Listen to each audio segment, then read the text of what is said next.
Yeah, just to pick up where you mentioned another negotiation, which I'm concerned about, because but as it seems in the lease, there's simply a requirement that there would be maternity hospitals, and that there would be, and if there's not a maternity hospital, there's a return to the 850,000 rent, which is the actual rent, waived to 10, but it is the actual rent.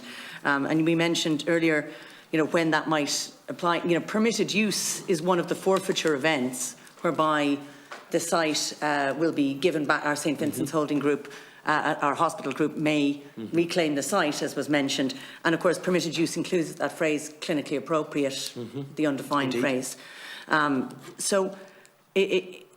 You mentioned the idea of a negotiation in 75 years. I'd like to be really clear what would happen. So is it the case that either the state will build a new hospital that you will be happy with, or the state would return to market rent for the remaining, say, 210 years? And sorry, just to add on that, and if you could also just confirm in terms of permitted use, this is another 75 years. You mentioned 100 years, National Maternity Hospital wants to move on, 170 years, the Sisters of Charity have moved their model on.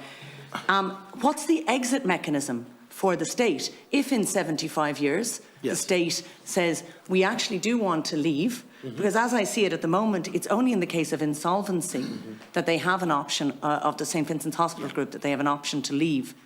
Well, I'll ask Donald to answer that question, but I would just recall the fact that the original lease term was 99 years with an option for an extra 50, and then we were approached by the government to extend the lease for a much further period of time, which we did. I think the terms of the lease were a lot worse than anybody expected, I think, when perhaps that was being discussed, in terms of the 850,000 liability, for example, potentially, if the state doesn't continue to have hospitals. I'll let Donald cover that particular point. Just in relation to the 850,000, and I think it's one of the witnesses last week reflected charity law points in relation to that, and having to recover the rent if it's applied to a non-charitable use. In the 70 years, and I know you asked this question a few times last week, so let me answer it in relation to, at 70 years, it will be up to the state to decide if it's going to rebuild. That will be the state's decision. There isn't a compulsion on the state pursuant to the lease to rebuild at the end of the life cycle of the building. But it does have an obligation to continue to use it as a hospital. So that will be a state decision. Just to be clear, we keep saying use it as a hospital as the obligation. The obligation is permitted use, which includes reference to using it as a hospital and includes reference to clinically appropriate. So just permitted use. I'm just going to segue to those 2 points. I know there are 2 distinct points, so I'm just shorthanding it into the hospital, if that's okay.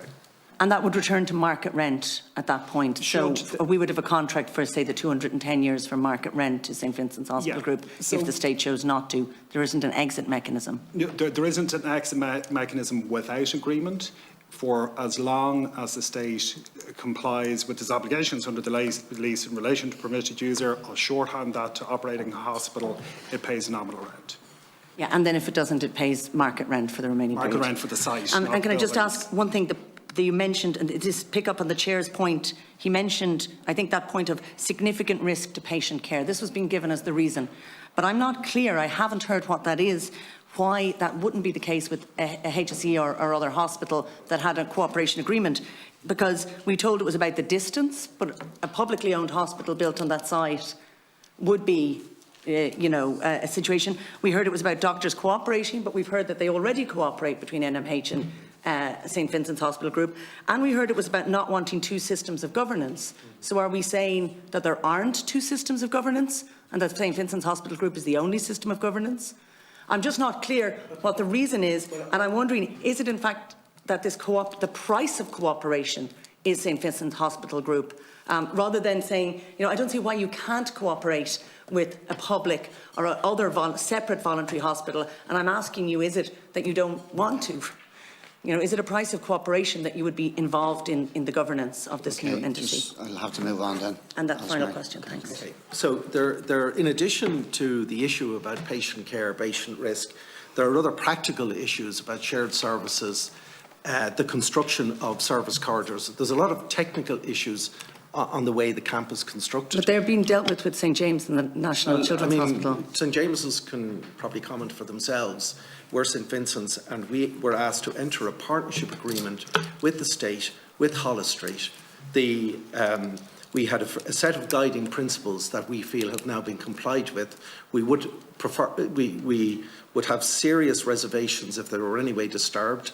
We think what's on the table that's been offered by us is fair and reasonable, and I think that that's as much as I'd like to Okay, so is that you wouldn't cooperate with a different model in that same way?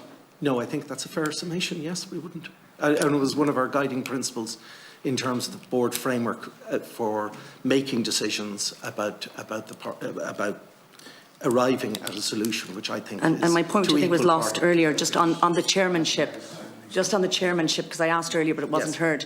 In terms of, as a landlord, do you think there might be an inappropriateness to being chairman of, effectively, I know it's the HSE is the tenant, but of the hospital, which is subject to these leasehold agreements? Well, I think in the concept of a partnership concept, where you have three partners, it is fair and reasonable to have equal representation on the board and to have individual representatives of the three partners rotate the chairmanship from time to time. I think that's fair and reasonable and actually good governance. And also the point I would like to emphasise is that there are very important reserved powers in the constitution of the NMH and NMPAC. That hasn't been emphasised here today, but I would draw attention to it. Okay. Very bespoke. I'm conscious of others. And a golden share. And we've discussed that, yeah. and I'm conscious of others. Sorry.